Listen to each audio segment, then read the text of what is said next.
Hello and welcome, Adam's Flock, to the final video on the melee weapons of Fallout. We have a few large categories of weapons like swords and axes to cover, along with all the niche weapons that don't fit so nicely into any single category. And it makes for some interesting and odd lore. This is a long video that I had considered breaking up into two, but the last time I mentioned trying to do shortened videos, I about had a mutiny on my hands. So let me help you get through work, unwind, fall asleep, or just escape a little bit as we get nerdy up in here. Remember, I have a comment highlight at the end of the video. This one will be a bit shorter though because of the length of this video. What better way to start this eclectic video than with trash weapons? And when I say that, I mean literally just weapons made out of trash, because this is the post-apocalypse, and if that means that we have to beat some poor soul to death with a 2x4 just to get a sweet roll, well, we all know what we need to do. Fallout Tactics gives us what is definitely not the sharpest tool in the shed, an axe handle. Being essentially just a chunk of wood, it does maybe a bit more damage than you would expect from such a useless item, hitting for between 4 to 12 damage. But it weighs 5 pounds and has a strength requirement of 4, which is kind of strange for just being essentially a wooden stick. Super mutants are most often the enemies that are seen wielding these weapons because, well, of course they are. The plunger is not a weapon, but a miscellaneous item in every Fallout except for Fallout Tactics, and my very own home, where it is my personal home defense weapon. Located only in the Brahmanwood area on a workbench, it can be used for a paltry 1 to 4 damage, except that it'll do bonus damage to toilet-type enemies. I do love the in-game description though, which reads, "Bludgeoning, thrusting, or sucking, take your pick with this trusty weapon." I think those Tactics devs were a little thirsty. Fallout 3 started a beautiful tradition of arming Wastelanders with wooden boards, and the series as a whole has benefited from this genius idea. The nail board in Fallout 3 is everything you would expect from a nail board, having nails driven in both sides of a plank of wood. It doesn't do a lot of damage, hitting for only 8, but can be swung fairly rapidly, so this can be used in the early game with decent effectiveness. Super mutants are the most common enemies to spawn with nail boards, although raiders can also be found with them. Jericho, one of the possible companions of Fallout 3, has a unique version that only he can use, and this must be a sentimental weapon from his days as a raider. The Board of Education is one of my favorite weapon names and is the unique variant of the nail board. The Board of Education is found in the cliff-top shacks and hits for a bit more damage, has a faster swing speed, and has a chance of landing a critical hit, which the vanilla version lacks.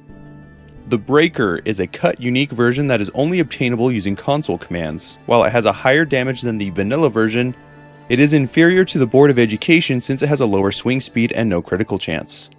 Fallout New Vegas gives the nail board a huge buff, increasing its durability and doubling the damage it can deal. It looks exactly the same as in Fallout 3 and, rather surprisingly, does not have a unique variant. Fallout 4 gives us just the board, which loses the nails but gains some duct tape around the handle area for more grip. Doing about as much damage as the Fallout 3 variant, sitting at 14, it can accept a few mods including Spiked, which puts some metal teeth on one side, which uses nails like the good old nail board from Fallout 3, and Bladed, which is just some circular saw blades tied to the board. This is once again a favorite of super mutants, but you can also get a cool painted version from the pack in the Nuka World add-on. Fallout 76 features the boards on low-level enemies with very similar stats and an identical model to Fallout 4. The Bane of Bar Brawls can be wielded yet again in Fallout Tactics as the Mighty Broken Bottle. Only doing 1 to 5 damage, the player character can start the game off with one if they have melee as a tag skill.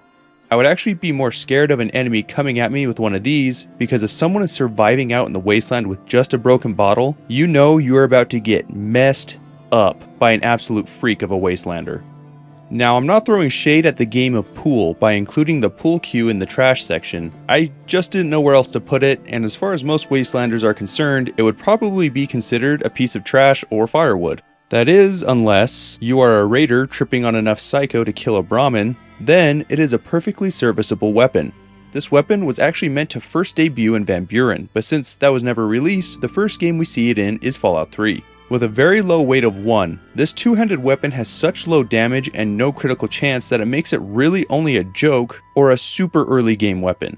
Doing only 3 damage, raiders and the common wastelander are the people most likely to be wielding this so-called weapon. The break is a unique variant in Fallout 3 that is found at Paradise Falls on a pool table, and although it doubles the damage output and it does have a chance at a critical strike, that is not enough to make this weapon worth much. The name itself is a reference to the first shot of a game of pool, but I kind of wish that it went the extra step and was an actual broken pool cue. I would like to imagine the player character wielding 2 broken pieces of the break, doubling the attack potential or something. Anyone want to make that mod? Fallout New Vegas uses the same model but gives it a big damage buff, upping it to 15. This makes it a viable early game weapon, and the long reach of the weapon helps it not be such a complete joke. It may come as a surprise then to find out that the Lonesome Road add-on includes a variant of the pool cue that one would never expect. Old Glory is a flagpole with an eagle poised on top, being an item from the pre-war. It doesn't attack as fast, but does a lot more damage at 45 and has bonus critical damage effects as well. It has respectable durability and is either looted off the body of Ulysses after deciding to fight him, or in his locker, or why not both? Yeah, you can get this unique weapon twice by following the previously mentioned methods. The version that Ulysses fights with is not the same as the player usable one, and his lacks the critical bonuses but has the ability to knock down enemies. This weapon was actually meant to appear in the New Vegas base game, known simply as the Eagle Pole, likely doing less damage since it wasn't the unique end boss weapon it is in Lonesome Road. Fallout 4 and 76 also featured the weapon without any unique variants. The slow attack speed makes the already low damage unusable outside of the very early game, even for melee builds. Wielded usually by raiders, they both accept a barbed and sharp upgrades, which just wraps barbed wire around the queue for the former, and a knife blade on the end of the pole for the latter. I find it interesting that the swing speed is so low for such a light weapon, and I also find it interesting that the bladed modification, which essentially turns it into a spear or poor man's glaive, doesn't have the ability to be thrown like a spear. Let's pivot to some actual weapons and talk about swords for a bit. Fallout 3 introduces the Chinese officer's sword that can be found fairly commonly in the Wasteland. It is slightly surprising that such swords can be found without too much trouble in the capital Wasteland, as it really didn't take much for pre-war people to suspect each other being secret communists. Can you imagine if they found your secret Chinese sword? With above average durability and fast attack speed, it can make for a good early game weapon, but will quickly become insufficient in the middle and late game. The design of the sword with 2 cutting edges makes it a type of sword called a jian, which in more recent history has become more of a ceremonial object than a real fighting implement. It probably comes as no surprise to note that the animation for running with the weapon comes straight from Oblivion, and this exact weapon can be found in Skyrim's game files, although not in the game itself. There are several unique variants, starting with the Vampire's Edge, which can be obtained from the Meresti Station, hidden in the so-called Sword Cabinet. Doing a bit more damage and weighing only 1 pound, it is a solid weapon for a melee build. Jingwei's shock sword was introduced in Operation Anchorage and is wielded by none other than General Jingwei himself. Lacking the tarnish found on all the other versions, it is a bit more ornate and also has some sort of filament or wire that goes along the length of the blade in a step pattern. Hitting for over double the damage of the regular sword, it also has an additional shock damage of 2 for 5 seconds. That stacks with each hit. Although the weapon is first encountered in the Anchorage simulation, it can be obtained after completion of the simulation, so it seems this is one detail that the simulation does not completely make up or over-exaggerate. Given the sword's extra shock damage, much higher attack damage, and low weight, it makes for a very good weapon, although its condition is halved from the normal officer sword. Thankfully though, it can be repaired with the standard officer swords. One interesting hidden feature on the hilt of the weapon that can only be seen on the texture in the exploded view is the presence of a hammer and sickle, and is the official symbol of the Chinese Communist Party, showing that General Jingwei was a prolific member, which really should not come as a surprise. Clover, one of Eulogy Jones' slaves and possible companion to the player, had a unique variant that was cut from the game, called Clover's Cleaver, that had higher damage but lower critical chance. It is interesting to note that the insane survivors of Vault 106 that have had their minds poisoned by the airborne compounds will often be armed with Chinese officer swords. This can be most adequately explained by the fact that they only spawn with melee weapons. I also like to think about what the circumstances would be for a bunch of Vault survivors who don't appear to have any contact with the outside world to end up with a bunch of Chinese officer swords. Fallout 4 also showcases the Chinese officer sword in much the same form and style, It is a pretty light weapon with a medium swing speed and nearly the same damage as the Fallout 3 version. They are dropped much less frequently by raiders in the Commonwealth, perhaps indicating that there was a greater Chinese infiltration in the capital wasteland area, which would surprise absolutely no one. The sword can accept a serrated blade modification, as well as an electrified blade modification, which does not look like General Jingwei's shock sword, by the way, instead looking a little bit more haphazardly constructed. General Chao's Revenge is a legendary sword with the troubleshooter effect, making it do much more damage to robots. I don't know about you guys, but a sword would not be my first choice when going up against a metal robot. Trudy from the Drumlin Diner will sell it after solving the confrontation in her favor, although, if she is killed, the weapon becomes impossible to obtain. I don't know what the name of this sword might be referencing. There is a General Chao that lived just after the turn of the millennium in 32 CE. I have a hard time believing the weapon is referencing him though, and the fact that it can be bought at an old diner almost makes me think it's food related, as there is no shortage of Chinese restaurants that sport the name Chao, or in some cases are explicitly named General Chao. Zhao's sword is a uniquely named sword that is identical stat-wise to the vanilla officer sword, but can only be obtained by successfully passing initial speech checks with Zhao, the captain of the Yangtze. Failing the speech checks will not yield the sword, and it cannot be looted from his body, so once again this item would be unobtainable if the interaction is not done correctly. The Sword of Wonders features in Nuka World and is the weapon of choice for Oswald the Outrageous, and has the Penetrator perk which ignores 30% of damage and energy resistance. This item can be obtained from Oswald either through peacefully resolving the dispute, or you can loot it off his corpse if you want to get crazy.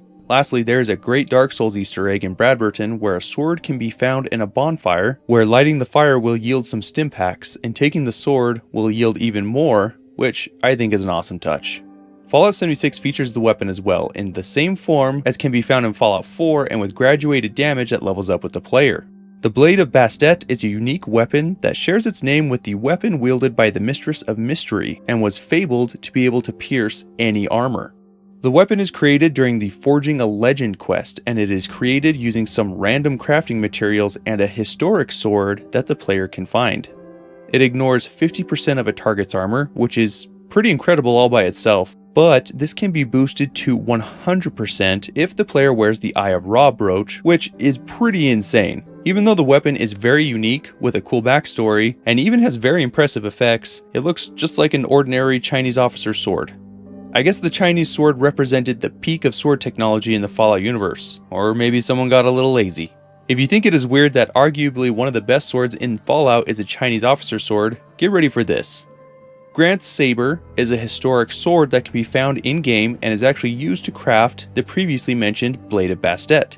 Like the name implies, this sword supposedly belonged to the US General and President Ulysses S. Grant. Now, it probably doesn't take a major in US history to know that there are a few things wrong with a US Civil War general toting around a Chinese officer sword, and we are left with a few options. 1. It is an oversight on the part of the developers, which may be strengthened by the idea that the item is retrieved from the White Springs Resort after unlocking the case using a password, giving the impression that it has been locked safely away from thieving hands. Another option is that the original was intentionally stolen and a Chinese officer sword was left in its place, which could be indicative that the person that stole the original sword was a Chinese agent. Or maybe it was someone trying to do the good old Indiana Jones switcheroo. Lastly, there's always the possibility that the Chinese sword was claimed to be Ulysses S. Grant's saber when they knew very well that it wasn't, simply hoping that people's ignorance would hide their trickery.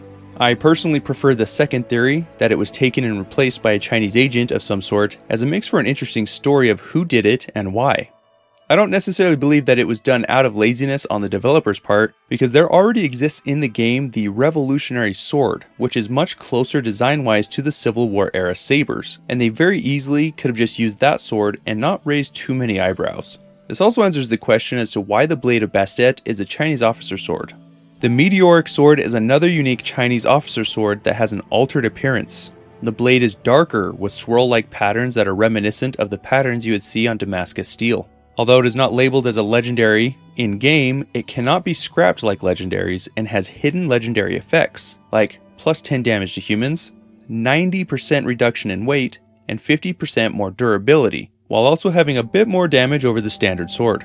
While it isn't exactly clear if this is referencing a specific sword, there have been a number of swords historically that were forged from metal, harvested from meteorites. This dagger was made by the Mughal Emperor Jahangir, and the patterns on the blade look similar to Fallout's meteoric sword. Fallout 76 has a removed sword called the Ancient Blade that doesn't appear to be any different from the common officer's sword, and it is unknown what exactly was intended with this weapon. No modern games could ever include swords and not feature the katana. It's like against some sort of law of gaming. The katana features in Fallout 3, although the actual weapon that is called the katana is cut and only accessible with console commands. It was used as the beta version for the Samurai Sword, which features in the Mothership Zeta DLC. The katana has an effect where it knocks down enemies on a critical hit, which is not shared by the Samurai Sword.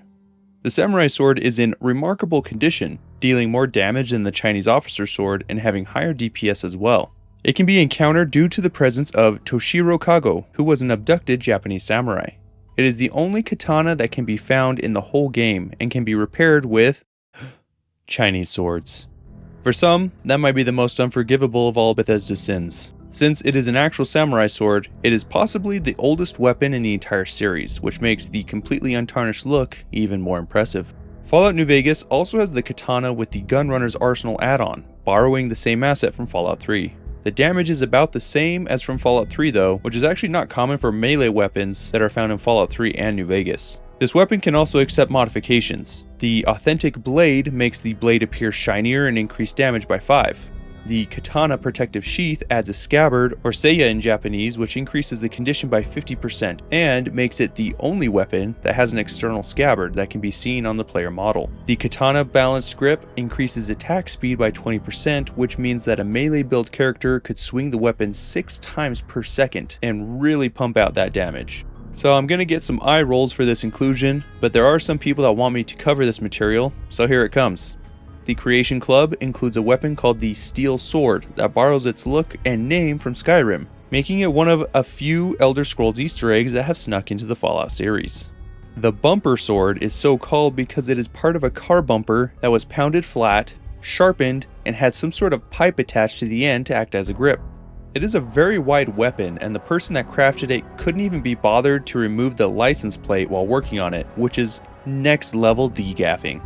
Doing a respectable 32 damage, the Special Mauler ability has a chance to knock enemies down, and the weapon itself has pretty impressive durability, striking almost 1500 times from full condition before breaking. The license plate is interesting because it directly references the Commonwealth that Nevada was in, the Southwestern Commonwealth. But I don't know what the number may be referencing, so if you know or think you know, say something in the comments. There are 2 unique variants, the Blade of the West, which can be found in the Lonesome Road add-on, and the Blade of the East, which is wielded by Legate Lanius. The Blade of the West is a lot more numerous and is carried by some marked men, lacking the license plate and rope or cords that attaches the pipe handle to the bumper blade. It does a very respectable 60 damage, and although it has lower damage than the Blade of the East, it has higher DPS.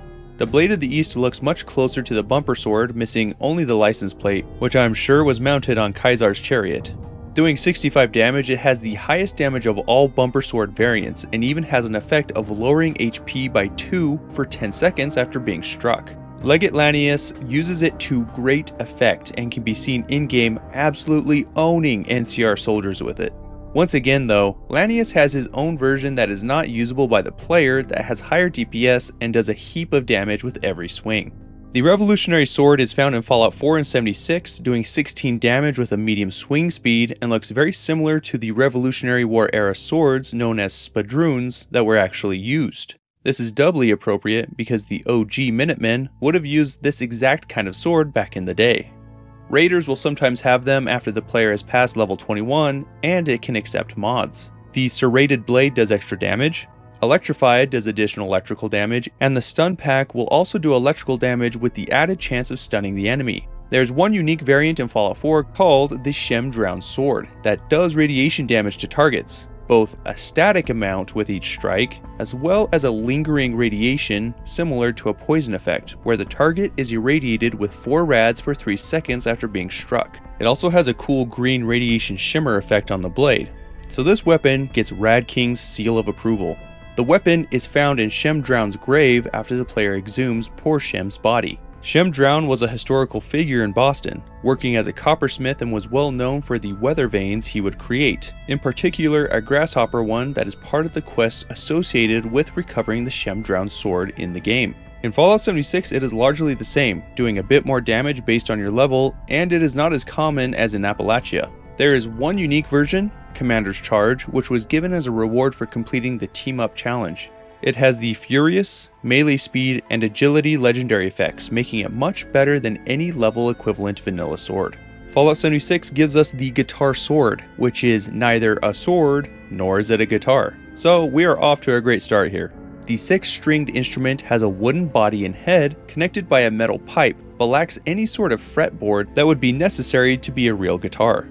On the head of the instrument are 6 different blades mounted in different orientations, which obviously does not make this a sword.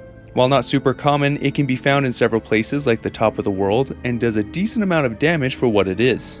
Unfortunately, the game does not allow the player to play the weapon like many other instruments that can be found in the game, but it does seem like it was intended at some point because the playing animation exists in the game files. While we're on the topic of things that should never be turned into swords, let's talk about Fallout 76's Ski Sword. Crafted out of a Ski-O-Matic branded ski, this weapon is made out of some sort of a composite material and is the front portion of a ski that has been cut and had a handle fastened to the base of the blade. It can take 2 upgrades, the Metal Shards upgrade, which increases damage, and the Skate blade, which makes targets bleed. With the Metal Shards upgrade, it actually makes it the second most powerful single-handed melee weapon in the game, just behind the Sheep Squatch Club. The unique variant Black Diamond has the Strength legendary effect, boosting the player's strength by 1. It is awarded to the player by Rose, the radio host, and is definitely a viable option for melee build characters. I would honestly love to see someone try and sharpen a ski into anything that could even remotely be usable as an actual blade though. There are a number of interesting mechanized melee weapons throughout all the games, although I won't talk about the Ripper because I already did that in a previous video. The auto axe was introduced in Fallout 3 in the Pit DLC and is used by slaves to cut metal and other types of materials as instructed by their masters. It resembles an industrial grinder with a large spinning blade and does 35 damage per second, which is easy to stack up due to the quick spinning blades. According to Marco, a fellow slave in the pit, the auto axes are made from various car and vehicle parts that are scavenged in the surrounding wastes. Although what part of the auto axe comes from the car is not clear. I never realized that this is why it is actually called an auto axe. I thought the auto part just referred to the fact that it was mechanized, but you learn something new every day. A variant simply called a steel saw has half the damage output as the auto axe, although it is identical in form and function as the auto axe and is found on many slaves in the pit. The Man Opener is a unique variant that deals the same amount of damage as the base auto axe, but ignores all the enemy's damage resistance, making it very effective at opening men and women alike. The weapon is found next to a steel ingot in the steel yard at the back of the supply plant, and it does what I think every auto axe should do, namely, cut straight through any armor that an enemy is wearing. After all, aren't slaves walking around cutting steel and who knows what with these things? The last unique variant is the Mauler, which does the most damage of all the variants, doing 10 more damage per second and using less AP as well. It is earned from Everett, the Raider, for collecting 80 steel ingots in the steel yard, and was used by Everett to rip apart ghouls and trogs. Why Everett, this pit raider whose whole job is to keep the slaves in line, is giving a slave such a nice tool that he explicitly states is great at killing stuff is beyond me, and has always been a bit puzzling when I played through this DLC. Depending on the perks you have chosen, it has the possibility of having the highest DPS of any melee weapon in Fallout 3, even though this comes at the cost of lugging around a 20-pound machine. It is never revealed what the energy source is for these auto axes, as they don't sound like they are using an internal combustion engine, although slaves can be seen yanking on a pull start similar to the kind seen on smaller internal combustion engines. It doesn't sound like it uses that kind of engine though, and if they are scavenging car parts, then it is most likely electrical, and the quiet operation of the auto axes seem to support this. When thinking of that pull start you see slaves do, perhaps the nuclear or electric motor necessitates some sort of kickstart or alignment, but the player character never engages the pull start when equipping or attacking with the weapon, so this function is kind of a mystery. One really funny thing that can be done with auto axes, the Mauler in particular, is that attacking objects, like the big metal barrels that are lying around everywhere, can make the barrels fly off with a decent amount of force. This will actually inflict damage to any unwitting target, and with enough patience, someone can be killed with repeated barrel smacks with no karma loss or causing people to aggro. Now you know what you need to do next time you play through the pit. Just be careful, the barrels almost always will hit you first because of the directions that the blades spin. Fallout New Vegas features the Chainsaw, the Ripper's big brother. Weighing in at a hefty 20 pounds, it has a DPS of 80, and due to the continuous damage nature of the attack, critical hits happen frequently when compared to other weapons. In addition to all those great things I just mentioned, it also ignores damage resistance and damage threshold, meaning that it can just chew through whatever is unfortunate enough to piss you off. The wiki states that it is powered by a nuclear battery, however, that claim is not sourced, and based on the sounds of it idling as well as the attack sound, it is definitely driven by a small gas motor. Despite the fact that it is one of a few weapons that will make noise while not attacking, it won't negatively affect your stealth for some reason. All I have to say is, if people let me sneak up on them with a running chainsaw and blaring Big Iron on my Pip-Boy radio, it's just Darwinism in action. There is a Gunrunner's Arsenal version that accepts mods like the alloy frame that decreases weight by 8, carbide teeth which increases damage by 15, and the heavy duty chain which increases durability by 50%. A fully upgraded chainsaw makes it the second strongest melee weapon in New Vegas, just behind the thermic lance. Fallout 76 is the next game that we see that features a chainsaw, and from my online sources, it seems like it's pretty bugged out. I don't know if this is still the case, but the chainsaw can be a pretty good weapon in the mid to late game. It has another gasoline-powered chainsaw, as evidenced by the sounds that it makes while attacking, and it can accept a few modifications, including the long bow bar, which has a slightly unusual shape, but according to the game will increase penetration, and the flamer, which will obviously do flame damage, in addition to the chainsaw's base damage. The Automatron DLC from Fallout 4 lets us roleplay as a Mr. Handy by letting us use the Mr. Handy Buzz Blade. The blade is attached at the end of what appears to be an electrical weed whacker, and although it does only 5 damage per hit, the blade spins quite fast, making it very effective. It can be upgraded with the Electrified perk, which adds 15 electrical damage, and the weapon acts just like the auto axe from Fallout 3. It is interesting to note that it is impossible to obtain this as a legendary weapon, even when using console commands. It is on occasion used by Rust Devils that can be encountered in-game or purchased from Isabel Cruz at the end of the Automatron DLC. Fallout 76 also features the weapon, which can be very effective when used with the Bloodied legendary effect. It can be found inside the Monongah power plant and deals a good amount of continuous damage at any level. The Dactarg is a weapon in Fallout Tactics, which, if you are a Star Trek fan, you might find the name and appearance very familiar. It is a knife-like bladed weapon with 2 small blades that can either be parallel to the main blade or flip out to act like a crossguard, but most importantly, look really cool. It's almost identical to the Dactarg from Star Trek, which was a kind of Klingon knife that has since featured many times in the series. It can be found in 2 locations in the whole game and does an okay amount of damage, ranging between 4 and 12 for a normal swing. The in-game description is pretty funny, and it is as follows: a weapon constructed for a bunch of obsessive TV fans in the 20th century. It works like a real weapon, which is very sad. I think that sums up this weapon rather nicely. New Vegas' wonderful, beautiful, and charming Lily wields an unusual sword, and one that is unique only to her. The Vertibird blade is exactly as the name implies, a large sword made from an old vertibird's rotor blade. It is not a full vertibird blade, and has a handle attached to the blade rather crudely, with what appears to be straps and maybe large pieces of metal. Lily tells the player that she found a downed vertibird near Klamath, which is a Fallout 2 reference, where a crashed vertibird can be found with the damaged Mr. Handy still hanging around the crash site. According to Lily, Leo, one of the main voices that she hears in her head, instructed her on how to make the sword, and she has carried it with her ever since. The player character cannot obtain it even by looting Lily's body, and the weapon has a very high strength requirement of 9, but only does 24 damage, which is really unimpressive for the size of the weapon. Rotor blades are made out of a variety of materials, but generally include metals like steel, aluminum, or even titanium, with other lightweight composite materials. So as far as the realism for this weapon goes, at least it's better than the composite ski. Fallout Tactics is back again with the Beast Claws, which are a weapon used only by Dar, who is the leader of the Beast Lords. They can do up to 36 damage, which is pretty good, and they are made even more deadly by the low AP cost, making them a very formidable weapon.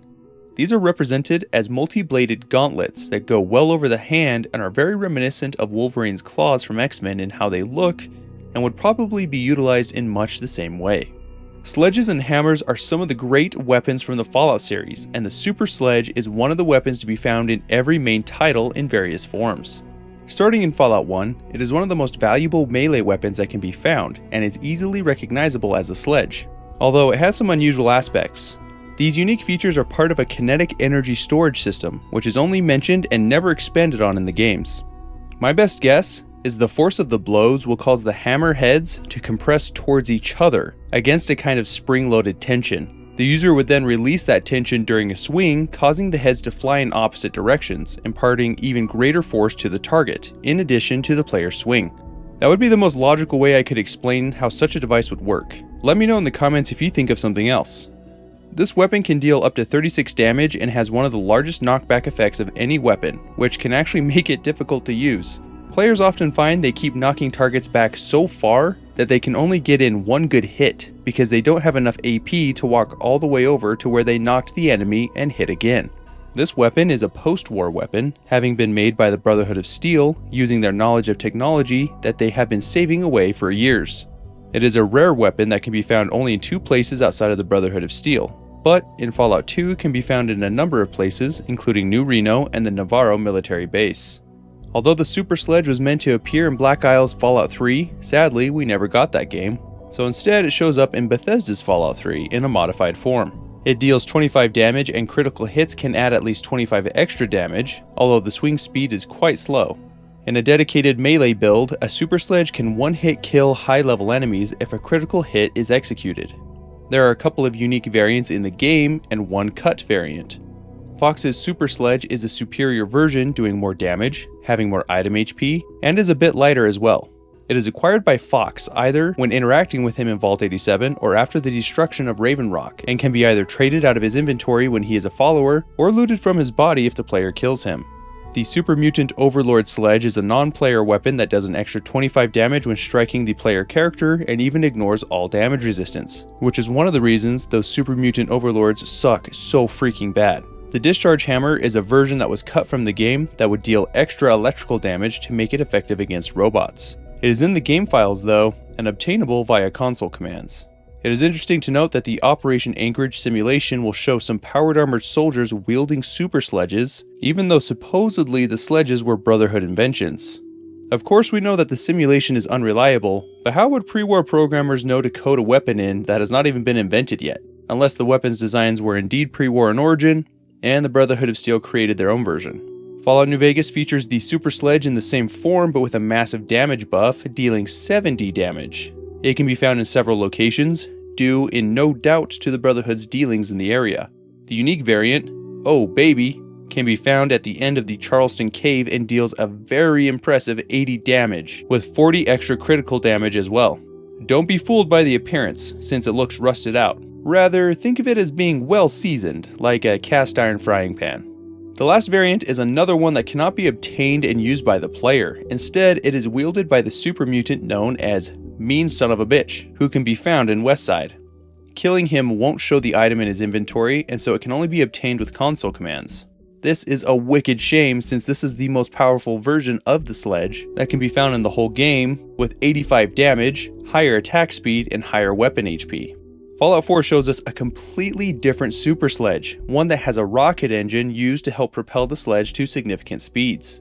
It looks like the engine can be activated on the handle of the sledge, although the engine is never given any fuel with which to burn. The drastically different design might indicate that it is a form of convergent invention, where someone made a weapon similar to the original super sledge meant to deal massive kinetic damage, just with a rocket engine as opposed to whatever kinetic technology the Brotherhood uses. It can be upgraded with a heating coil for energy damage and a stun pack for the chance to stun an enemy upon a successful strike. Similar to all other sledges, the swing speed is slow, but the damage is high even if the damage sits at 40, not quite half the damage done by the sledges in New Vegas. Maybe the West Coast Brotherhood just knows how to make a good sledge. The unique variant in Fallout 4 is one of my favorite weapons in the whole game, and is none other than Adam's Judgment.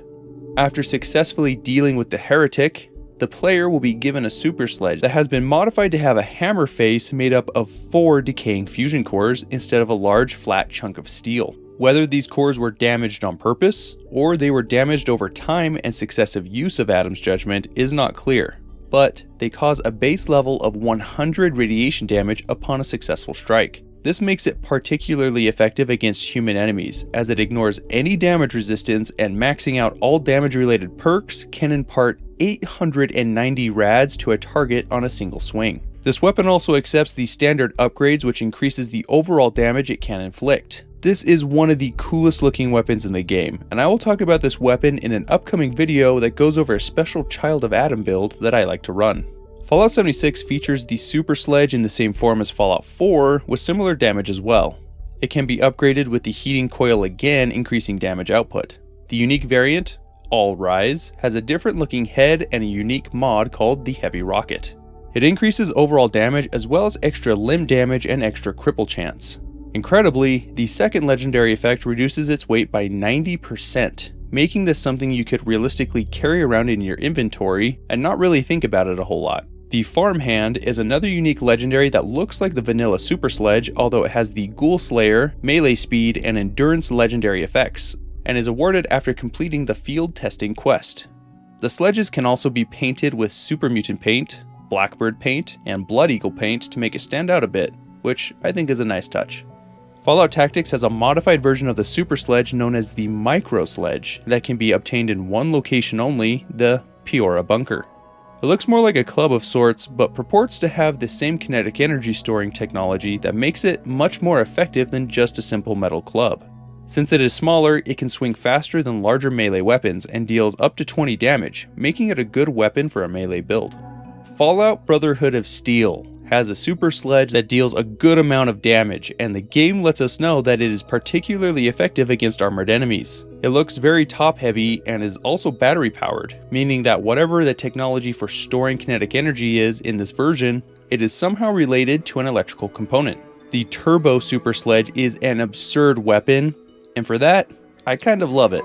Rather than a large metal hammerhead, it has a giant nuclear-powered turbine engine that helps it achieve massive speeds and more than doubles the damage of the Super Sledge, topping out at 210. It is obtained near the end of the game and is the best melee weapon hands down, taking out enemies in large groups. I just have a hard time imagining that the Turbo Super Sledge has more than one really solid hit, since it doesn't take much to mess up a turbine engine. The Super Sledge is so legendary that it was even meant to appear in the Fallout Extreme game, being included in the design documents, although that game never made it to production.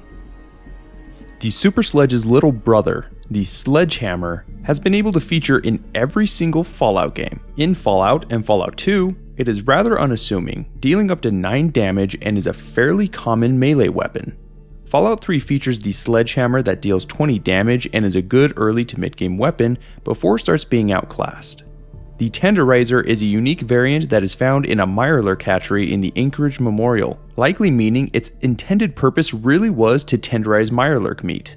It does 30 damage along with extra critical damage, making it the best sledgehammer in-game. It was also meant to initially have an effect that would reduce the target's damage resistance by 5 on a permanent basis, but this effect was disabled in the base game. Fox has his own special version of the sledgehammer that he can use, and it is the same except having a faster swing speed. Fallout New Vegas features the base sledgehammer with no variants, and it is again almost double the damage of Fallout 3.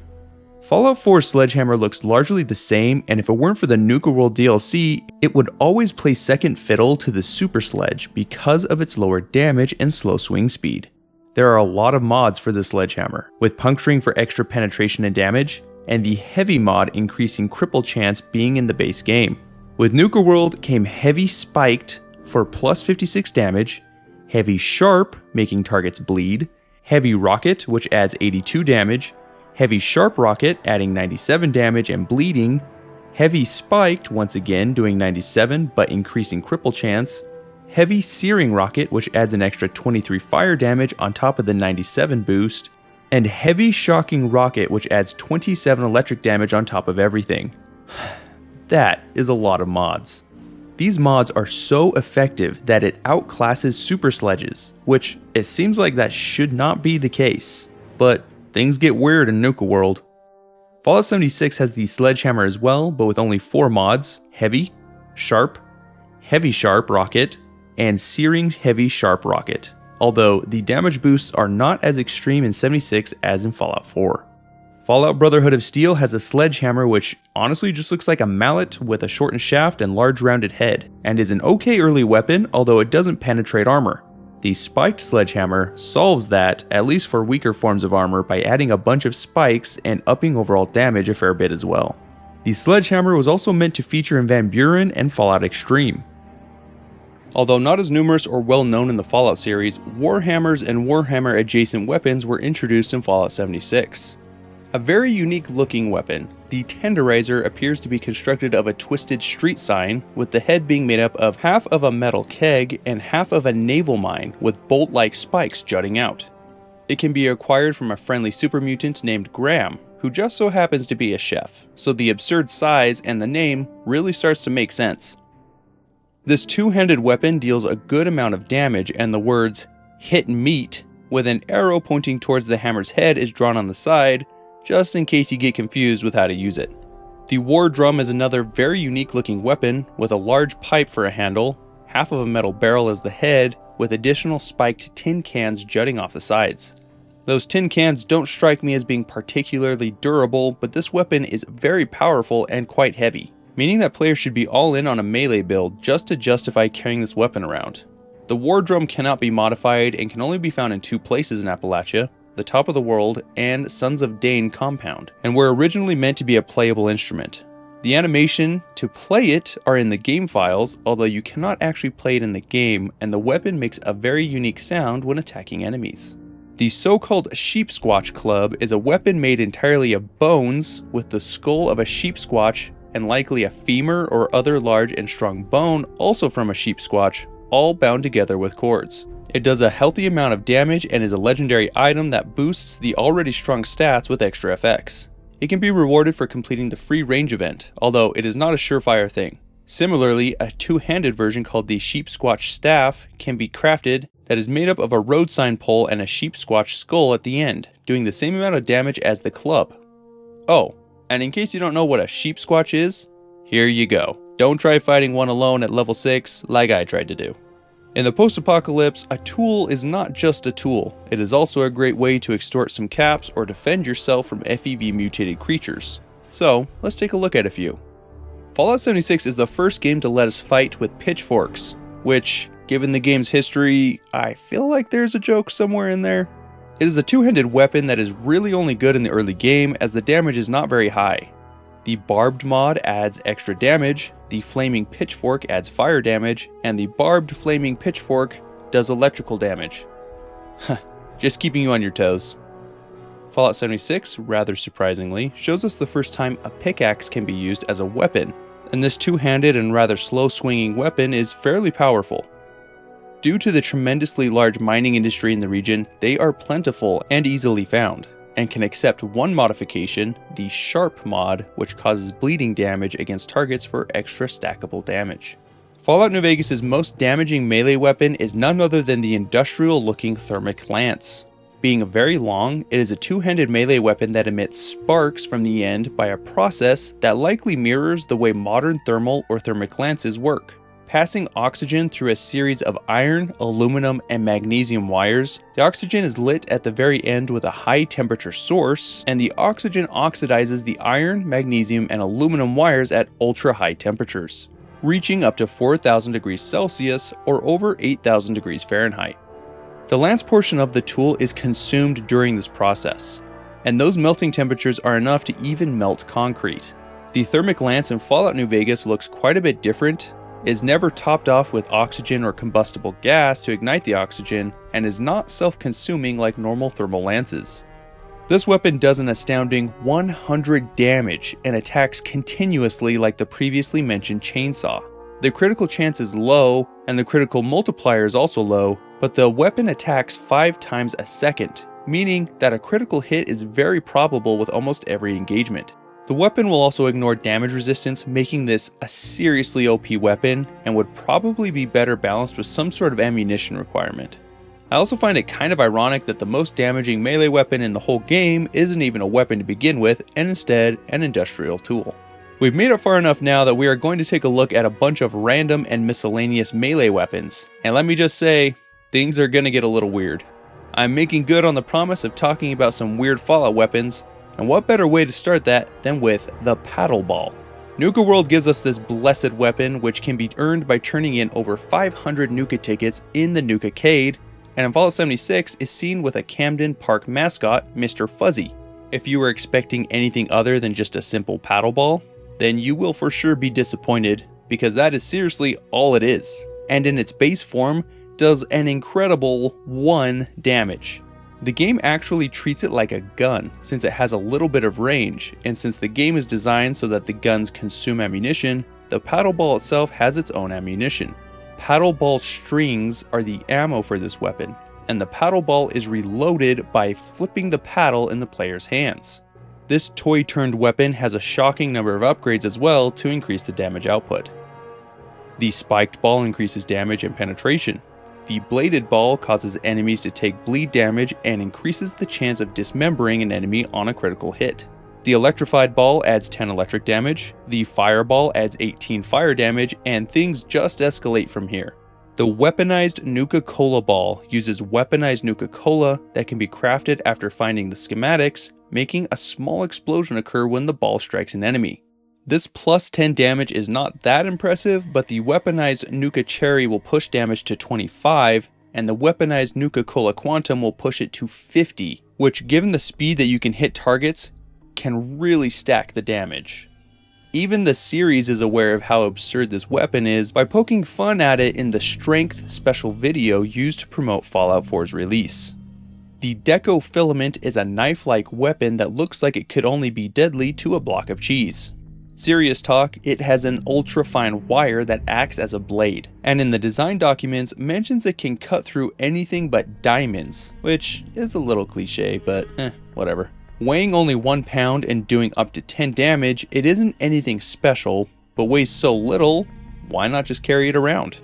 Old World Blue shows us the insane scientific facility of Big Mountain, which is protected by a force field known as the X2 Array. The scientists of Big Mountain are a little optimistic as to its ability to keep things out, as well as in, but in the course of the main quest, the player can get one of the large antennae as a weapon. This weapon does 65 damage, which is impressive all on its own, but it also does plus 50 to robots and plus 25 to power armored enemies, maybe in part due to storing part of an electric charge since it was used to generate a large electromagnetic repulsion field. It is not as heavy as a super sledge, however. If the player does not reach the minimum strength requirement, it is not as heavy as a super sledge. However, if the player does not reach the minimum strength requirement, it is one of the slowest attacking weapons in the whole game, even slower than the super sledge. How that works out when it has a lower strength requirement and weighs less than the super sledge, I have no idea. But if one can properly wield it, it is a fantastic weapon when fighting the army of robot scorpions crawling around Big Mountain.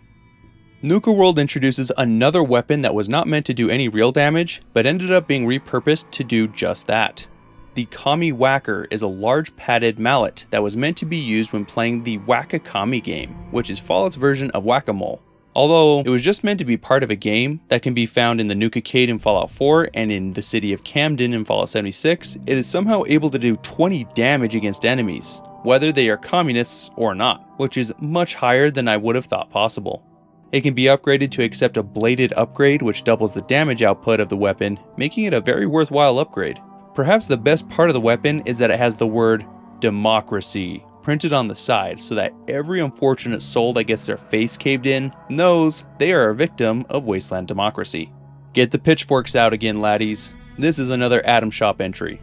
It is possible to get a reskinned combat knife that looks completely out of this world, because it is.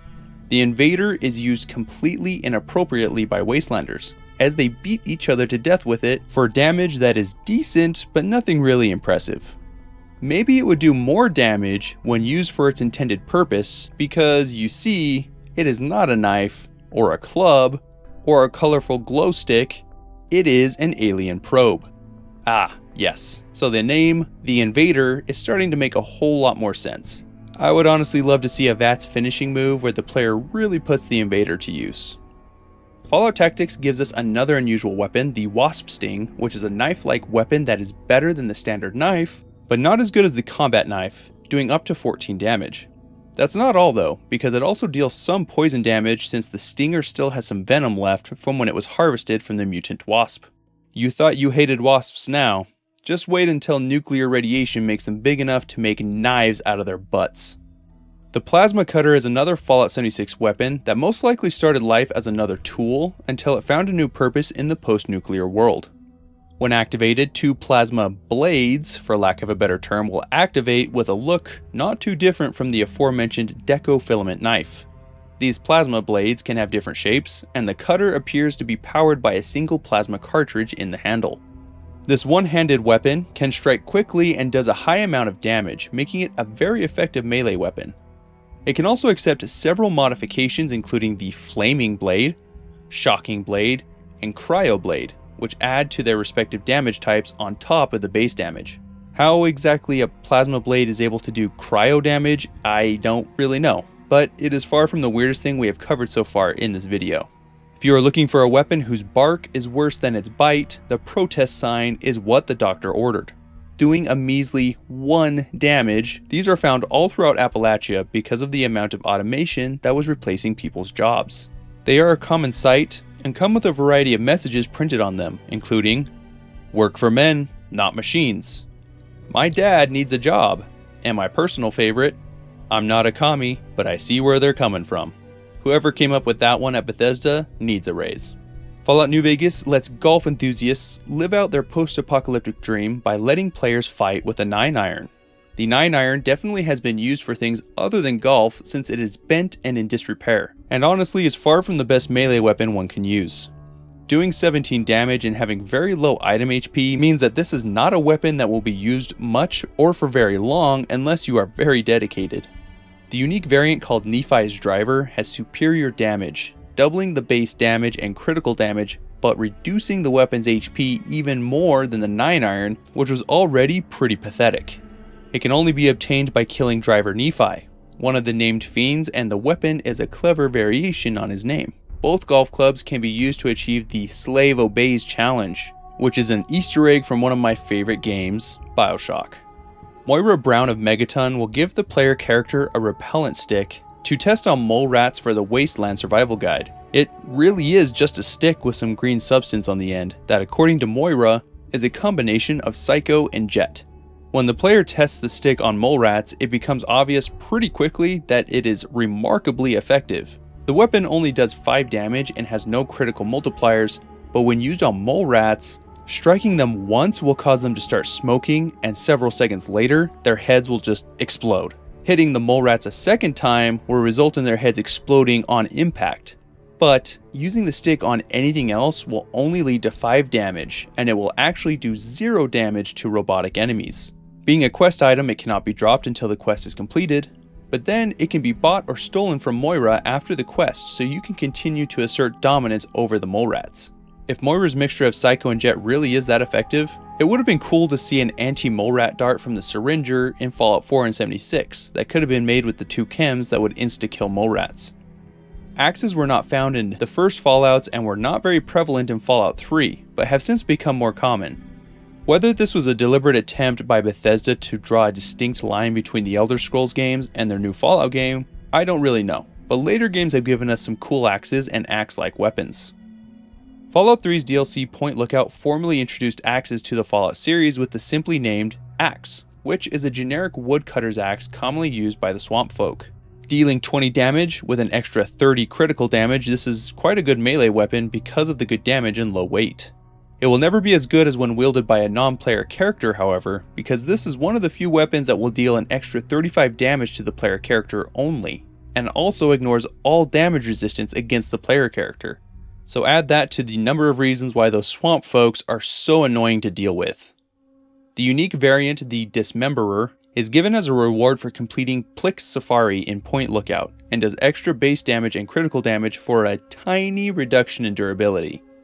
Fallout 76 is the next game to feature just a normal multi-purpose axe, but it is decidedly less powerful, being a common weapon from early in the game and accepts no modifications, meaning that players usually advance past this weapon quickly. Fallout New Vegas doesn't have the wood axe from Fallout 3, instead opting for a pretty sweet looking fire axe. The fire axe was purpose built for breaking down doors and getting through obstacles, and does a terrific job of destroying most wasteland enemies.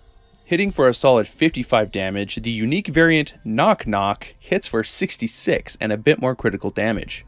Knock Knock can be found at Camp Searchlight and has an altered appearance that is a lot cleaner, dropping the red colored head for a bright silver one. Knock Knock may be a reference to The Shining, and giving it a silver axe head would make it look closer to the axe used in the movie, but admittedly the black handle is not similar to the original Shining axe at all. The Honest Hearts add-on introduced the Poisoned Fire Axe, which is not accessible to the player character except with the use of console commands. Fallout 76 has its own fire axe, which is pretty similar to the New Vegas one, and is one of the higher damaging melee weapons that is easily found. It can accept a fire axe spike mod that increases its armor penetration, and has special relevance to the now defunct Responders faction in Fallout 76, since it was comprised largely of first responders, many of whom were firemen. Additionally, Van Buren was meant to have a fire axe, which may be why New Vegas is the first game to feature this weapon. The last axe in Fallout New Vegas is the Humble Hatchet, which has a higher swing speed but lower overall damage, resulting in lower DPS overall. It is a fairly unremarkable looking weapon that does 16 damage, making it really only useful in the early game. This is not to be confused with the Throwing Hatchet, which I won't talk about here because all throwing weapons were covered in a previous video. There is a Poisoned Hatchet in the game files from Honest Hearts, but it was cut from the final game for some unknown reason, but it can be spawned in using console commands. Fallout 76 is the next time we see a hatchet, and it does around the same damage, but can be modified to have an Electrofusion mod that adds electrical damage. Honestly, Electrofusion sounds like either a genre of music or an energy drink flavor more than anything. Van Buren once again was meant to have this weapon in the game before its untimely demise. Now, we may have been done with New Vegas's real axes, but the insane scientists at Big Mountain couldn't let sleeping dogs lie. The Proton Axe is an interesting looking weapon where the blade is some sort of electrical field powered by what appear to be two capacitors on the end of the handle. So make sure you don't accidentally swing the axe backwards, I guess. We can see electrical arcs from the blade and the capacitors, but exactly what is going on here and how it relates to protons is never explained, and I can't even begin to hypothesize how it would work. Doing 50 damage? This is a weapon commonly found on lobotomites throughout Big Mountain. The Proton Axe's big brother, the Protonic Inversal Axe, has more base and critical damage while also having greater weapon HP, making it in every way superior. There are a few of these available at Big Mountain, and the blade is a really cool bluish purple with reddish electrical arcs that really reminds me of a plasma ball. If you were confused as to how a Proton Axe would work, I have bad news because a Protonic Inversal Axe is even more confusing. Both will do plus 50 damage to robots outside of Big Mountain, and plus 20 to power armor wearers and robots within the Big MT. This is also a reference to the Proton Axe from the Wasteland game that served as an inspiration for the very first Fallout game. Fallout 4 completely does away with all axes thus far in the series and gives us a completely different axe, Grognak's Axe. Located at Hubris Comrix and locked inside a case, this unique melee weapon only does 25 damage, but makes up for it with legendary effects. With a bleeding effect that drains life for some time, the weapon also has a higher stagger chance than most melee weapons. There is another hidden legendary effect that makes it have lower AP cost when compared to all other two-handed melee weapons, meaning that it can be very effective in VATS. The double crescent-shaped head configuration is interesting all the more due to the asymmetry of the heads, which is meant to give it a fantasy-like look, but I can't quite place what the historical inspiration may be, if there even is any. Fallout 76 features Grognak's Axe as well, and it can be crafted, although those versions don't have the legendary effects from Fallout 4. We have talked about some fairly normal melee weapons, as well as some rather bizarre ones, but now I'm going to mention a few more under my special mention section, and you will see why. To illustrate what kind of weapons will be shown here, I think talking about the claw arm will give you a good idea. A large claw arm can be seen in Mothership Zeta to move along rails and grab the poor abducted people that find themselves unwillingly detained on the ship. You only ever see them a few times, and it probably never occurred to you that this is not just some random game asset, it is in fact considered a melee weapon in the game. The prisoner that is seen being dragged away at the very beginning by the claw arm actually has the weapon in his inventory, and he is wielding it. However, using console commands to equip it yourself, the first-person view of the weapon is a simple shock baton. I just love some of these little tricks that designers use to get their desired effects in-game. But I also find it interesting that it can do 15 damage plus 2 shock damage for 5 seconds, and even has a critical chance and multiplier, which is not simply a carryover from the shock baton, as the shock baton has totally different stats itself. In Fallout New Vegas, binoculars are considered a melee weapon, as they can be equipped and holstered, and looking through them is the same effect as looking through a scope. They are labeled in-game as doing 0 damage, but since it's considered a weapon, certain things apply to them as well, like being confiscated at casinos, being able to repair binoculars with other ones, as well as with weapon repair kits, even though the low condition does not degrade performance, and crouching can increase stability when looking through them. Fallout 76 also has binoculars that are listed as a melee weapon, only they are stated in the game files to do 8 melee damage, although it's impossible to attack with them. I really think they should patch in the ability to smack people around with binoculars though. That would be great. There's a unique variant called the Pearly Peepers with a pearl body and brass trim that provide 3 levels of zoom and will also track targets. There's only one in the game though, so losing it means it's gone forever. Graham's Pistol Whipping 45 is an interesting weapon since all it is Joshua Graham's unique 45 caliber pistol being held by the barrel so that he can pistol whip the Jesus back into people. When instructed to not use ranged weapons, Graham will use this weapon instead, and it is listed as doing 20 damage. It is only available to Graham unless the player uses console commands, and as such will have the rolling pin icon in the player's Pip-Boy if the player has it in their inventory. There is a weapon that can be accessed with console commands that has no appearance and no icon in the Pip-Boy called the Mega Robo-Scorpion Claw.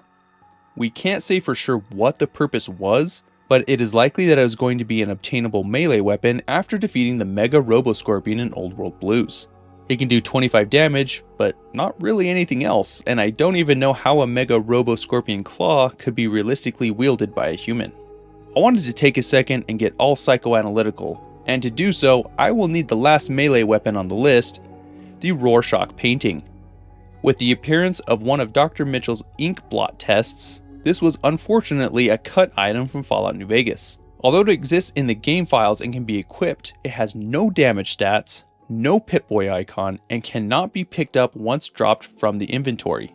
I don't know if this was actually meant to be a gag weapon, or if this was an early attempt at using the in-game mechanics to have Doc Mitchell equip and display the ink block paintings in the tutorial. But now I need a mod that restores this weapon for my Rorschach roleplay.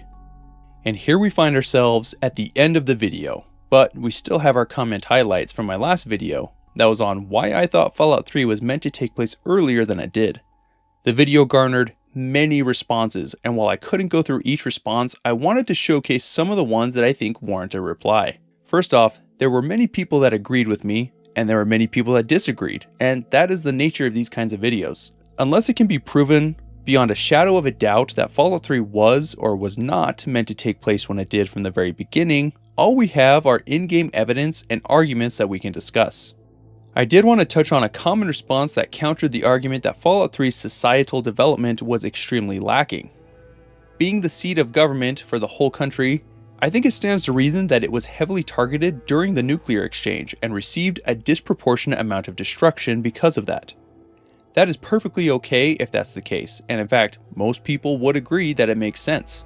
However, that is just one aspect of the argument for Fallout 3 not taking place at the right time. It may explain some things like very little agriculture, but does not address many other points like explaining Rivet City, the Naval Research Institute, Little Lamplight, etc. All those things combined are more convincing than any one argument in isolation, because one argument can have one explanation. Multiple arguments require multiple justifications, And that is when you start to realize that it makes more sense to say that it was meant to take place at a different time, since that is one explanation that addresses almost every single point. Nathaniel Perry brought up a character that I had forgotten about in Arafu, named Bray Lee. She has become delusional and thinks she lives in a world that sounds just like the pre-war, even inviting the Lone Wanderer in because she thought he had the fall catalog. This is another instance of pre-war focus in Fallout 3, and how there is so much more than any other game. And once again, this type of thing would make a bit more sense if the game were taking place not long after the Great War. Upin Drescher also made a point that the presence of Harkness, a Gen 3 synth, would push back the date that Fallout 3 could take place, but acknowledges that the lore regarding synths was not established at this point in the Fallout games. If anything, it makes Fallout 4 have to happen much later than it would otherwise have to in order to be consistent with Fallout 3. So Fallout 3 taking place when it does seems to have a knock-on effect for the rest of the series. Alex, though, mentions that there are punga farms in Point Lookout, meaning that within the Capital Wasteland proper, there does not seem to be any agriculture, and on the outskirts, there seems to be limited agriculture, although it is far from widespread or intensive. Lastly, there are many comments mentioning the Metro series, and I don't know what it was about this video in particular that drew so many comments. Maybe it was me asking for suggestions for a 50k video, I don't know, but I wanted to say a few things. First, my channel now and for the foreseeable future will only be Fallout content, as Fallout is my #1 franchise, and if you haven't noticed already, I love talking about it. I'm not opposed to eventually considering other game content, and indeed I am only now working through the Metro series for the very first time. So realistically, it would be a while before I would even be able to make content on Metro. I do have to say, I really like it so far though. I am hoping that the rest of the Metro series is as good as what I've experienced so far. Other game series that I really like are BioShock and Resident Evil, which at some point I may consider talking about a bit, but that is a ways off. That is all, my friends. Thank you for all of your support. Take care of yourselves, and remember to give thanks to Adam in all things.